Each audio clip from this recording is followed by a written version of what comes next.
Ladies and gents, Homer's reaction, and this is Halloween special Edgar Allan Poe by the channel or Sarcastic. Yes, it's been a while since I reacted to OSP video about something like this, Halloween special or whatever mythology.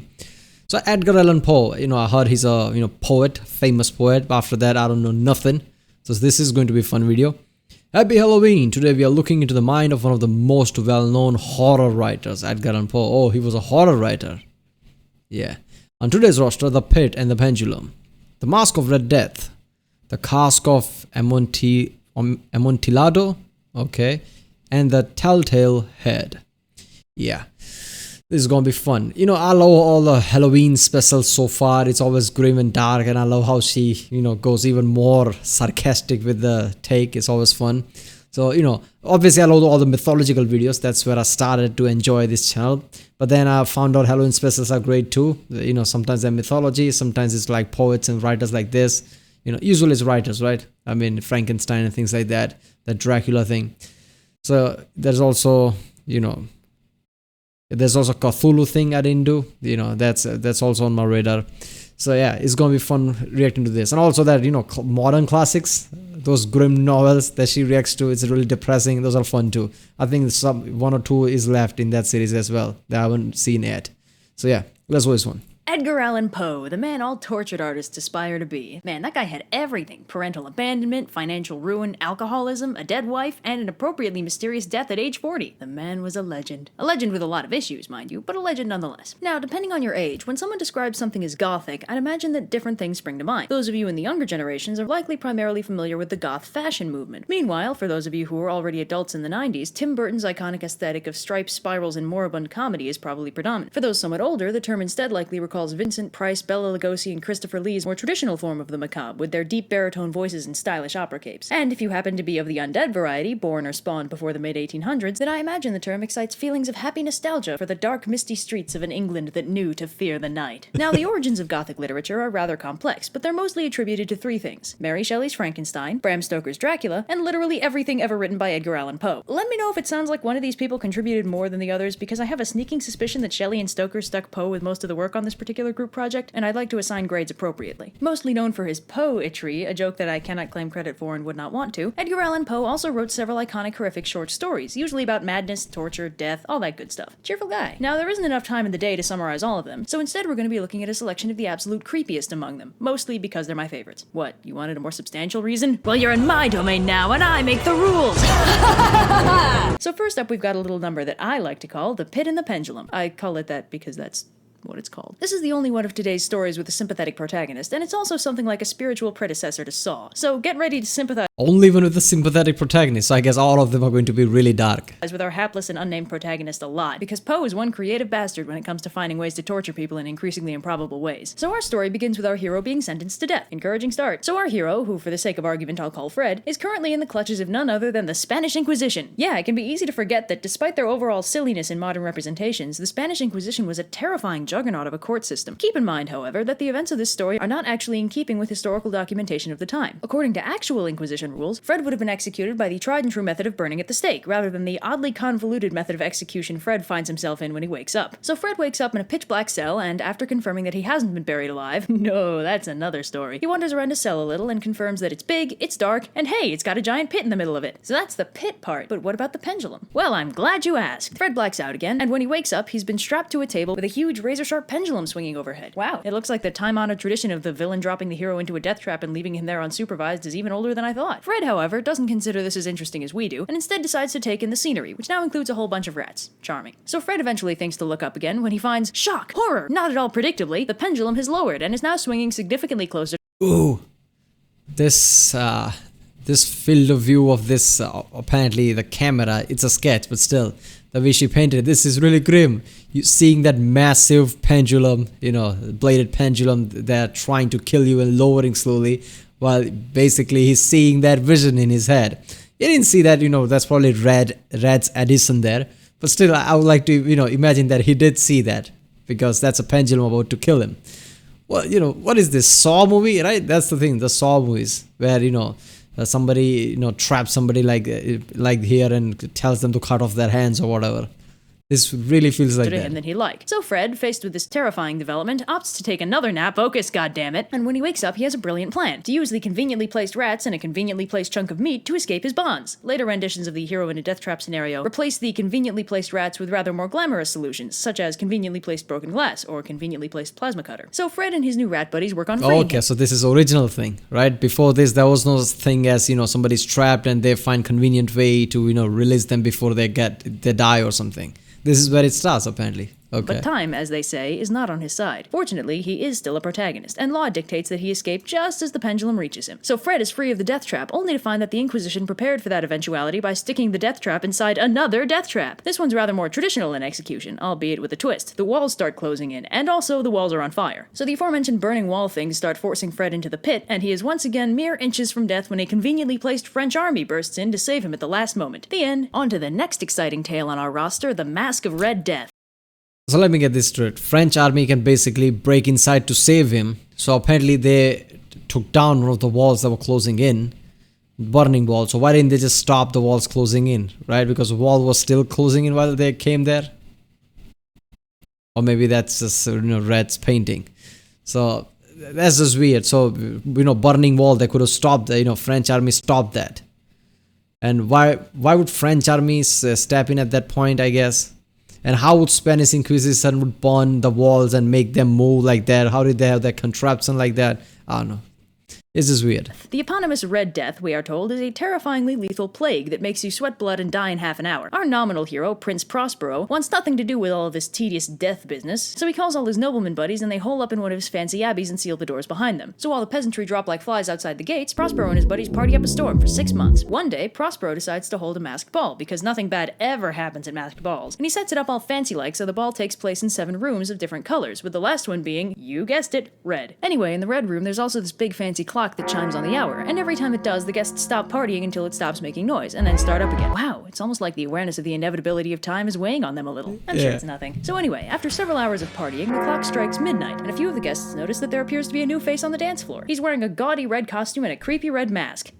I wonder who he could be. So Prospero's more pissed off at the gauchiness of the costume than he is at the party crashing, because he's an idiot, and he demands the stranger unmask himself so they know who to hang at dawn. The red guy, unsurprisingly, doesn't comply, instead walking through the 7 party rooms to the final red room. Are you sensing a theme in the colors here? I think I'm starting to sense a theme in the colors here. So Prospero reacts like any good host would and chases the errant stranger down with a knife, at which point the red guy shoots him a dirty look and Prospero dies instantly. This understandably wigs out the partygoers, who tear the costume off only to find, ta-da! There was nobody inside it. And then they all die too. So after that tale of a party gone wrong, it's only fair that we followed up with another tale of a party.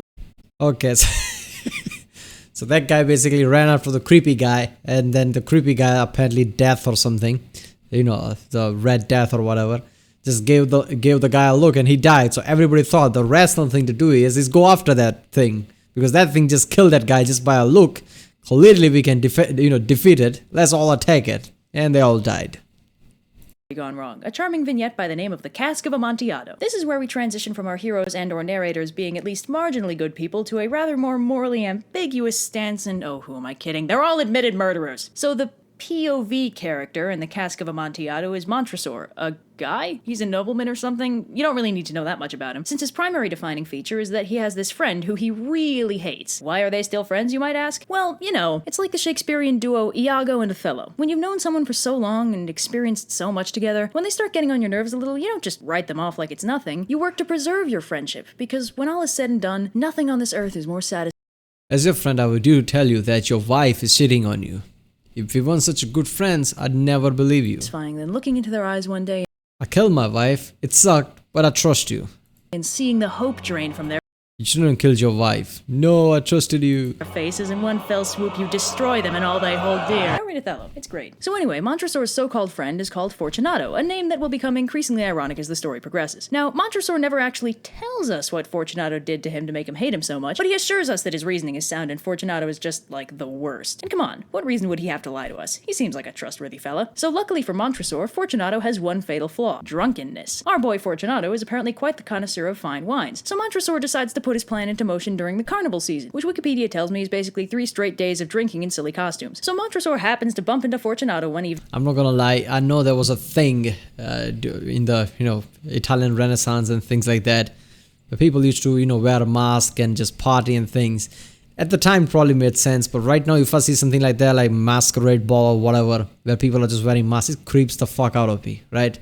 I mean, I would not go into parties like that. I don't know, it just creeps the hell out of me. Evening at the height of the carnival and tells him that he happens to have bought a Cask of Amontillado, as it happens, and he's keeping it in the basement of his castle. So the very drunk Fortunato jumps at the opportunity to get even more drunk, and he and Montresor make a beeline for our nominal hero's castle, which is conveniently devoid of any potential witnesses. Wow, it's almost like Montresor set this up or something. So they go into the catacombs of Montresor's castle, conveniently already full of dead people, and come to a small chamber in which is housed the Cask of Amontillado. Or not, the chamber's actually empty, except for all those aforementioned dead people. While Fortunato is thus distracted trying to locate the fictitious booze, Montresor surreptitiously chains him to the wall. Jesus, no one's that drunk. So Fortunato's like, bro, what gives? And Montresor's like, man, you look kinda chilled. Better do what we can to keep out the draft. And starts walling up the alcove with Fortunato chained up inside. It's like being buried alive, only more interactive. So Fortunato rapidly goes through all 5 stages of my best friend is murdering me right this very second grief, and right as Montresor is about to put in the final stone, he's like, ha, oh man, bro, you got me good. But we'll have a good laugh about this over the Amontillado, am I right? And Montresor's like, sure we will, buddy. And Fortunato's like, dude! And Montresor's like, dude, indeed! And this part's actually a little weird, because Montresor gets really huffy when Fortunato finally shuts up. Fortunato, I'm gonna slide the last rock into place. You okay in there, buddy? And Fortunato doesn't respond, so he's like, ugh, fine, God, it's like we're not even friends anymore or something. And puts the last brick in. And there, he cheerfully tells us, Fortunato has stayed for 50 years. Man, with friends like these, right? And that brings us to the 4th and final short story on this, the spoopy. Damn, that was grim. He just wrote that story. I mean, does Edgar Allan Poe ever write something that has a happy ending? Because that was just effed up. I mean, the guy was probably psychopath, right, in this story. So he thinks his friend did something that is, you know, enough to kill him or something, even though it probably was something minor. But him with his rage, basically, you know, that's so effed up, right? If he did something killing him, first of all, he was his best friend, right? So, I mean, that must, you know, carry some weight. Now, he did something that you want to kill him, but at least you could have killed him direct point blank, right? Like in one go, like stab him, kill him or something. Why torture him like that by burying him alive like that? I mean, that just feels, you know, that's a psychopath vibe right there. Like, that was your best friend. Regardless of what he did, you would want to kill him quickly, at least. And, you know, the burying people alive like that by, you know, putting them inside the room and just putting a wall there. You know, there is historical thing, right? In India, there was a case, I don't know, in Mughal Empire somewhere, or somebody did that. So I'm pretty sure there are lots of historical events where that happened. That's just effed up, man. Of all nights of the year, continuing the trend of Edgar Allan Poe favoring homicidal maniacs as his narrators, our final story, The Telltale Heart, begins with our narrator insisting that he's super 100% sane, you guys. Anyone will tell you that this is the most reassuring thing you can ever say to anybody under any circumstances. I mean, who wouldn't want to know for certain that you were sane? A crazy person, that's who. I mean, he just said it. He's not crazy. I mean, what more evidence do you need? He's not crazy. He just said it. But I digress. So our narrator explains that he lived with this friendly old man who just happened to have an effed up eye, and it gave him the jeebies whenever the old man looked at him with it. Well, what's a totally sane person to do in that situation but to plot the old man's murder over the course of a week, shining a light into his bedroom every night at midnight to see if the evil eye was open? Because, of course, it would be wrong to kill him if the eye was shut. That's just common sense. So our narrator explains that on the 8th night, when he checks on the old man, it turns out the old dude wasn't quite asleep, and after an extremely tense hour of the narrator standing really still and hoping the old man hadn't noticed him, this is okay. What is the game? I forgot the name. Metal Gear Solid, right? The Phantom Pain, the 5th one. I think, yeah, that's from there, right? That joke is from that. And the narrator, after checking to see the evil eye was open, obviously, he isn't crazy, decides that the sound of the old man's heartbeat is just getting really annoying. How could he hear that from all the way over there, you might ask? He's crazy! So the narrator zips in and murders the old man, for a super rational reason, of course, but then finds himself with a body on his hands. But that's no problem a little strategic dismemberment won't solve. Our narrator buries the old man in several pieces under the floorboards of the house, because, you know, that's a totally sane decision that wouldn't raise suspicion at all. But he's scarcely finished his work when who should arrive at his doorstep but 3 officers of the law. As it turns out, murdering your elderly roommate at 1 in the morning is liable to wake the neighbors. Take notes, kids. So the narrator invites the cops in and takes them on a tour of the house, which is, of course, immaculate, despite all the murder that just happened. And our narrator puts the cops at ease with his charm and carefree attitude. All about the blood, right? I mean, how did he just get rid of the blood? It's not something that easy. That's what the thing people uses in the, I guess, 21st century movies and TV shows. They put emphasis on that, like, you know, to make more of you know, realistic looking crime scene. There, you know, directors always put emphasis on that, like, you know, somebody murdered somebody, there's lots of blood and they can't get rid of it. So how did he get rid of all the blood? Attitude. Now, come on, could a crazy person do that? But our narrator starts getting a little twitchy when he begins to hear a faint rhythmic sound at the edge of his senses, and it almost sounds like a heartbeat. But he's not crazy, he swears. He just has crazy good hearing. Ay. So the heartbeat keeps getting louder, and after a while he realizes that it's coming from under the floorboards, and he's certain that the cops must be hearing it too, since it's practically deafening him at this point. So he decides, obviously, the cops know he's guilty and are dragging out the pseudo-interrogation just to torment him. It doesn't take long before the narrator snaps under the strain and confesses the murder to the increasingly confused cops, demanding to know why the old man's heart has the audacity to continue beating. This is a time-honored policeman strategy known as good cop, crazy perp. And that concludes today's dive into the mind of Edgar Allan Poe. Say what you will about him, but the man was an... Yeah, the policeman would be thinking, if every perpetrator would be like you, we wouldn't have to put any effort into it. Absolute pro when it came to... More like absolute Poe, am I right? Get out. Fair enough. Happy Halloween, everybody. Poe Halloween, am I right? Hey, Gregory. Want me to show you where I keep my Amontillado? Do I? Damn, I didn't know Edgar Allan Poe was so grim with his stories. Or maybe there's, just some of the stories, but still, there's a trend, right? I can't stop but thinking that, what if Edgar Allan Poe didn't write this all out of fiction? Maybe he heard some stories somebody said, because something like this did happen, and the criminals were never caught, and somebody just started to spread the stories of this. Edgar Allan Poe heard of it, just put it in one of his novel or whatever. So what if some of these stories are actually true? Somebody did that, and Edgar Allan Poe just happened to write it down. And apparently somebody's saying that he mysteriously died in age of 40. So maybe some of them realized that Edgar Allan Poe knows who they are and killed him or something. I don't know. That's a bit far-fetched, but still. Damn, okay. That was a fun story, man. Seriously, the Cask of Amontillado, whatever. That was so grim, right? The guy was such a psychopath. He's like, I'm not going to kill him quick. I'm going to bury him alive. That was just effed up. Alright people, if you like my reaction, like and subscribe, check out the links and there's a link in the description, check out the cards or place, check out the cards, and yeah, I'll see you next time.